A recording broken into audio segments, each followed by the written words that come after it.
Welcome to Thinking Through the Darkness, a Lore by Spec podcast, with me, your host, Spec. This is a podcast where we talk through all of the pre-production that goes into making the theories that you see on the Lore by Spec channel and its associated channels. Let's get the shilling out of the way first. If you haven't gone and subscribed and liked and commented on the videos on Lore by Spec on the YouTube channel, please go ahead and do that now. That's one of the best ways that you can support me. This podcast is also available anywhere that you can find podcasts. So if you are listening, if you could like the podcast and maybe leave a little review, that does wonders for the algorithm on the podcast side, which really helps. And if you want to help support this podcast, this is the only one that currently doesn't use free tools. And since it's a paid thing, if you have the means to contribute to this, the link for this is in my description for my Ko-Fi. This helps me keep the light on and pay for all of the things that go into making this podcast a quality project. When I start thinking about the question of what is a Keyblade and how it's kind of transitioned in terms of its, not just its purpose, but how we have been seeing it, this notion of what it is, has always sparked a lot of curiosity in me.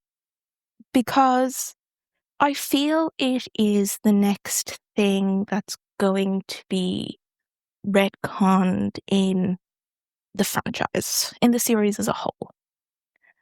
And I think that for a few reasons, really.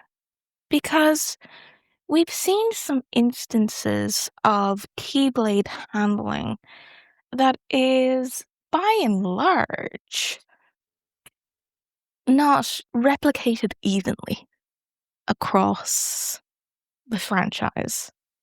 And I'm inclined to think that because of that, we might need to either shift our perspectives as to what we think, what we think a Keyblade is and how it works, versus what we have now. Because once again, and I will always end up going back to this because it's what I use to formulate a lot of my theories, is I noticed once again specific absence in what we have been told a Keyblade is in the character files versus anything else in the series. So a good thing to note that I haven't really managed to articulate about the differences between the character files and the compendium that we have in English is the character files is the newest version of those events.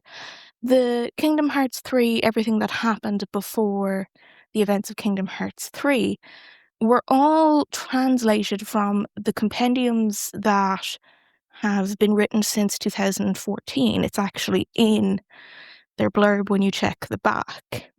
Let me explain that though. So when you open any sort of book, you will see that there is a little blurb on the very front page, or maybe in the case of the compendiums, at the very back page, where it'll say whether it's a first edition, who published it, where it was published, when it was published, and if it's a big work like that, it'll detail all the people who worked on the translations, and all of that kind of stuff, all that good stuff, right? So what's interesting to me is, and I'm going to literally grab them so I can read them out to you.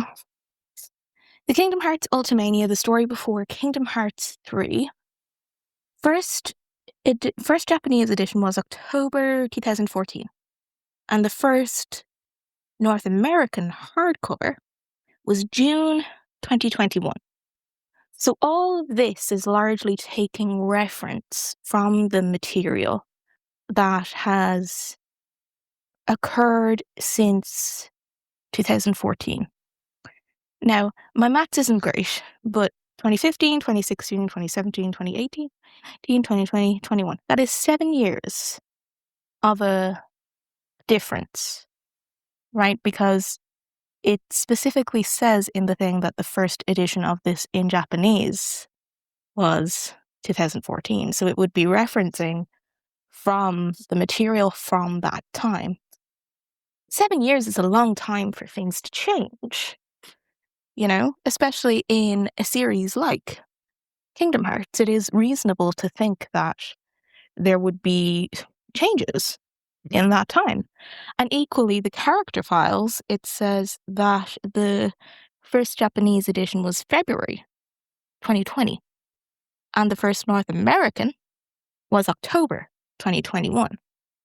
So I am treating the character files and go with the logic for all of this, for all of my theories and things like that this is the most up-to-date in terms of what we know as canon for each of the characters. For me, and for somebody who likes research and that sort of accuracy throughout versions, right, it would make sense that you would go with the most up-to-date research. You would go with the most up-to-date literature.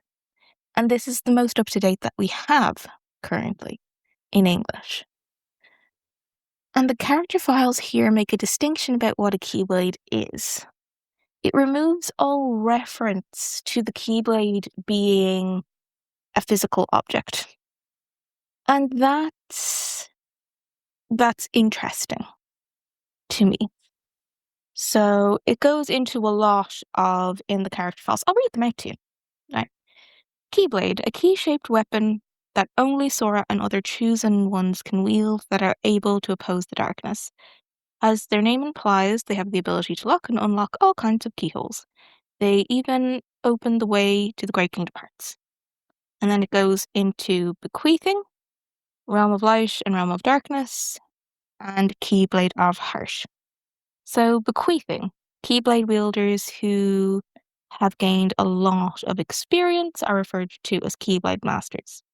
So we have now negated this notion of there being a necessity for exams, for marks of mastery. We have negated that as a point.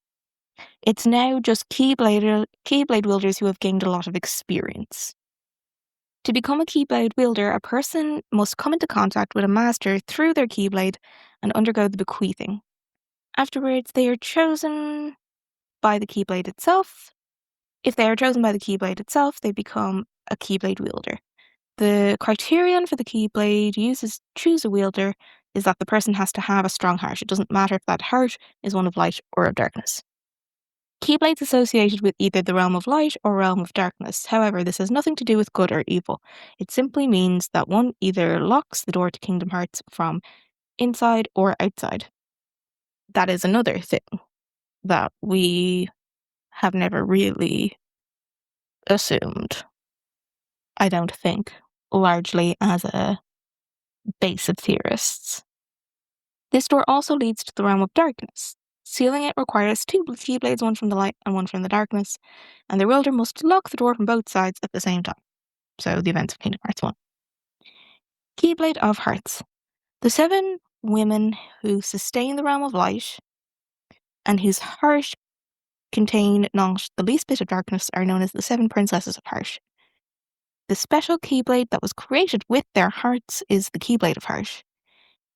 It possesses the ability to make the keyhole leading to Kingdom Hearts of World Hearts appear, as well as to take a person's heart, causing them to fall into darkness.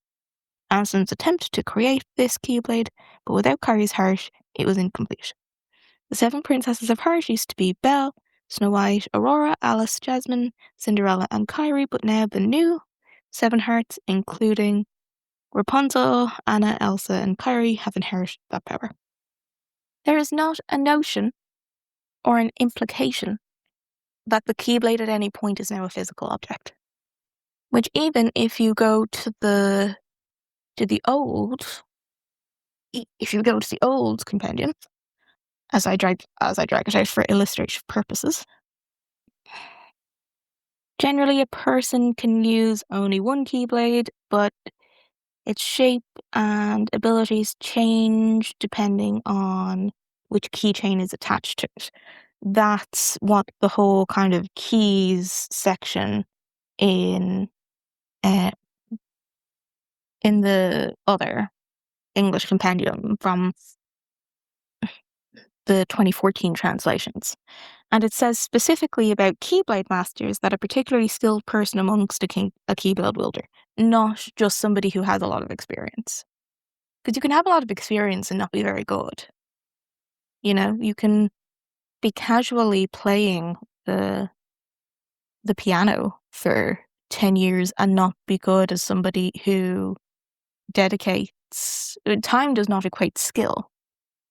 Right, it can help, but it doesn't always, mean that you will naturally be better because you've spent a lot of time.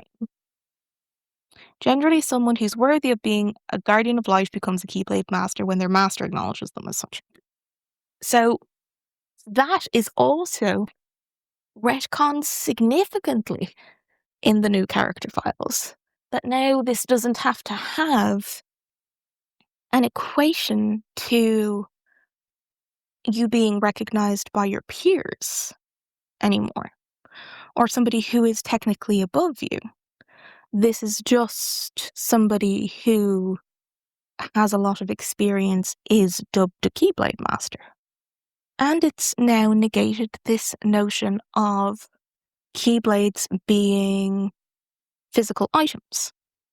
Because the idea before, as I'm pretty sure we all know well enough at this stage, is that the Keyblade was a physical item that was manifested to us.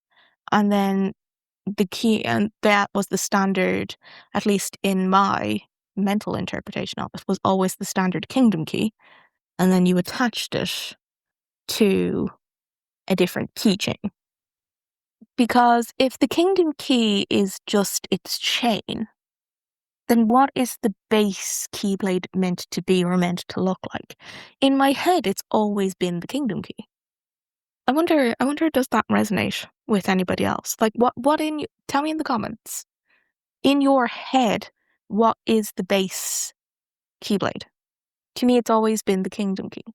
But I'm realizing in the analogy of using keychains, that doesn't make sense because it must always have a keychain of some description to change its abilities. So let me know what in your head that looked like. Because to me, like, do you just unequip it when you change its form so it returns back to the kingdom key? I don't think we've ever established what a base Keyblade is in this game or what a base Keyblade actually looks like. Because this is just the standard kingdom key, right? I say this is just the standard kingdom key. I have one of the replicas of the original kingdom key, not the kingdom key Ds. And I'm staring at it right now, going, what's your base form? And I don't know. What is your base? I sound like a crazy person in my own flat, just like staring at my Keyblade going, what was your original form though? This feels quite chicken and the eggy. This feels like, wait, what were you before you were the kingdom key? Because because the thing is with the replicas, you'll notice that the keychain is detachable on it, implying that it's the keychain itself that gives the kingdom key its power. What does it turn into without the keychain attached to it? What does the kingdom key turn into if it's removed from its keychain?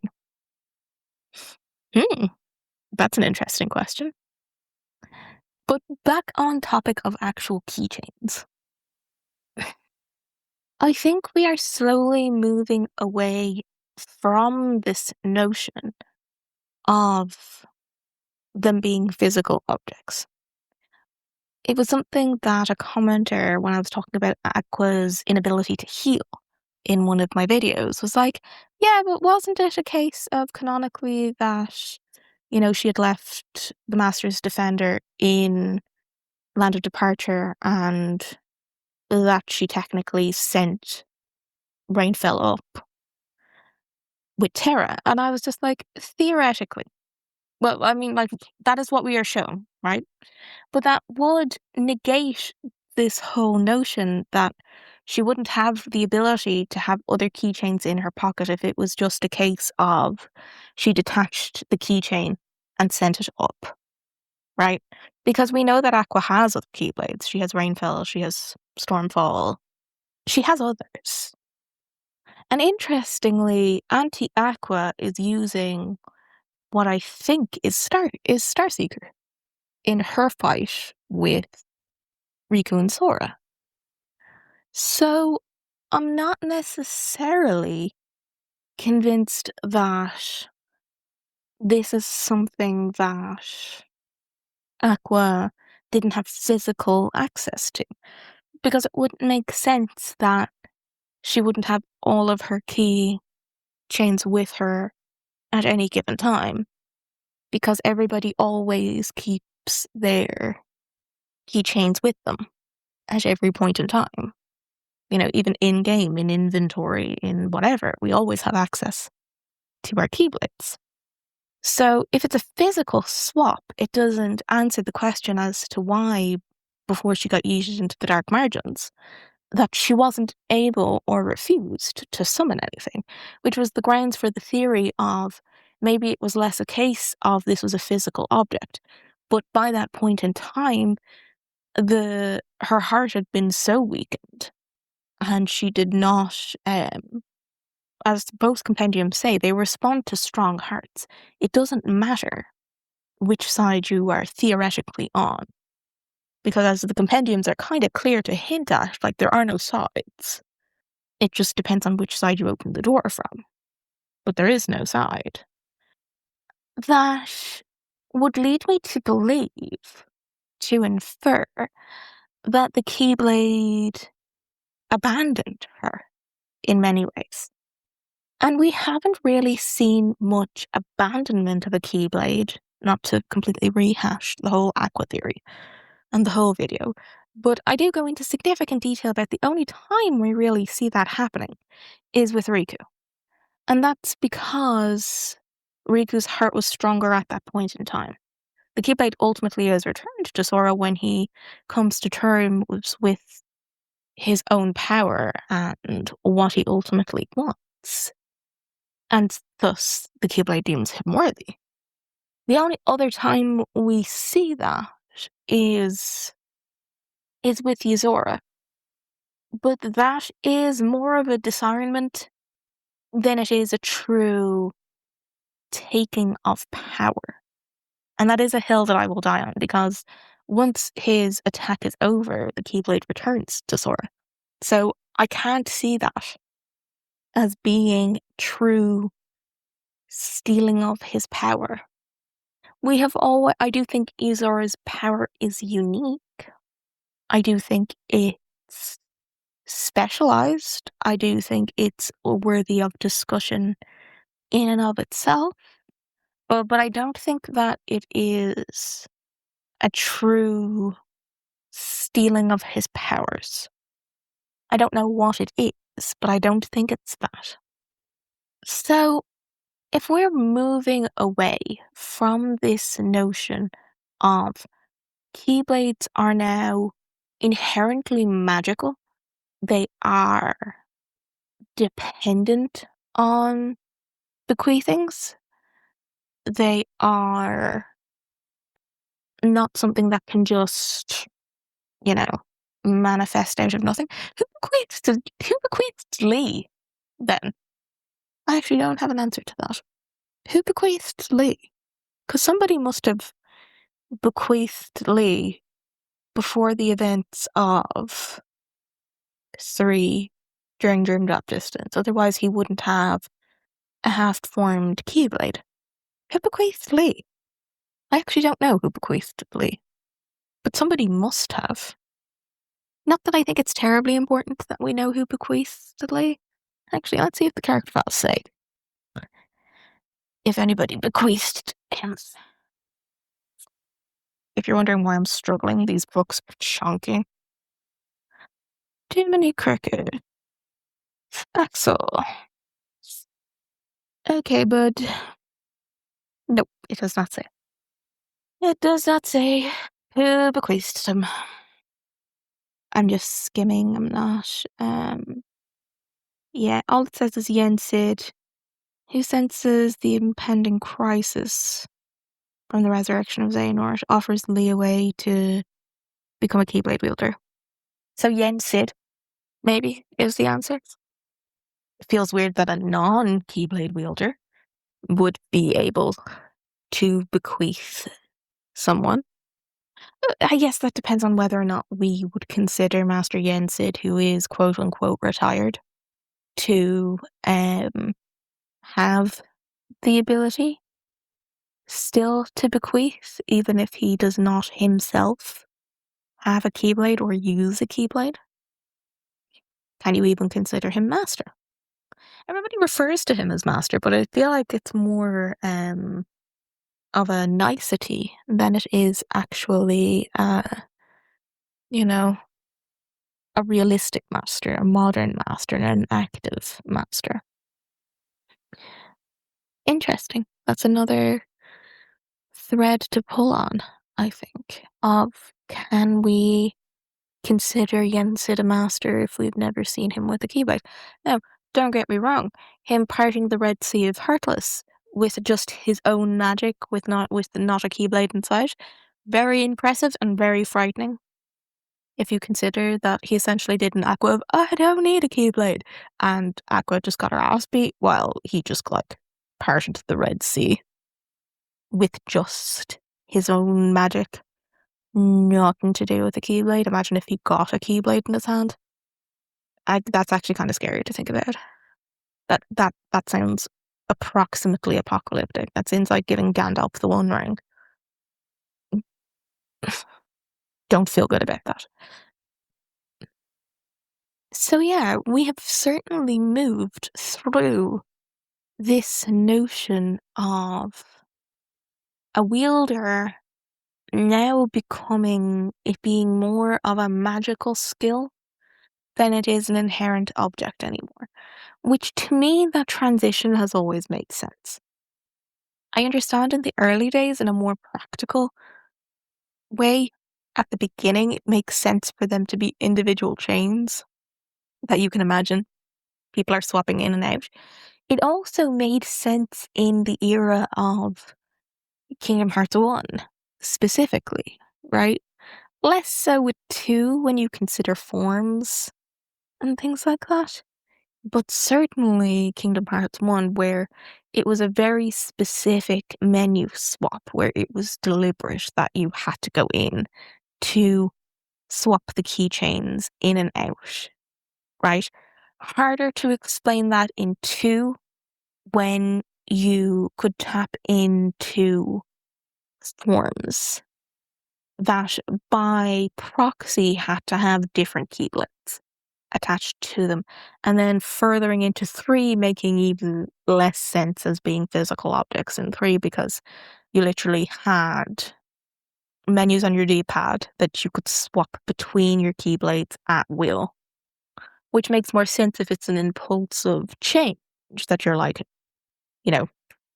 clap, now I have Kingdom Key, now I have Ultima, now I have whatever, right? Makes far more sense that it's a more magical ability in that regard than what we have as something being very deliberate. Like you couldn't really change things on the fly in Kingdom Hearts 1. You would have to go into menus, you would have to restructure things, you would have to, go through a bunch of menus in Kingdom Hearts 1. In 2, you just swapped forms. And since forms were very much part of the games in terms of mechanics, and certainly when you think of Tower of Remembrance, using those skills correctly and leveling up those skills correctly became very important. to how you traverse through Kingdom Hearts 2. So once again, we are constantly leaning less into the physical and more into the mysterious, magical realm when it comes to Keyblades. And personally, I'm more inclined to be in favor of that change than anything else, because Kingdom Hearts is going to have to make a conscious effort at a certain point in time to turn around and be like, this is officially too convoluted, then we can reasonably appreciate anybody to understand.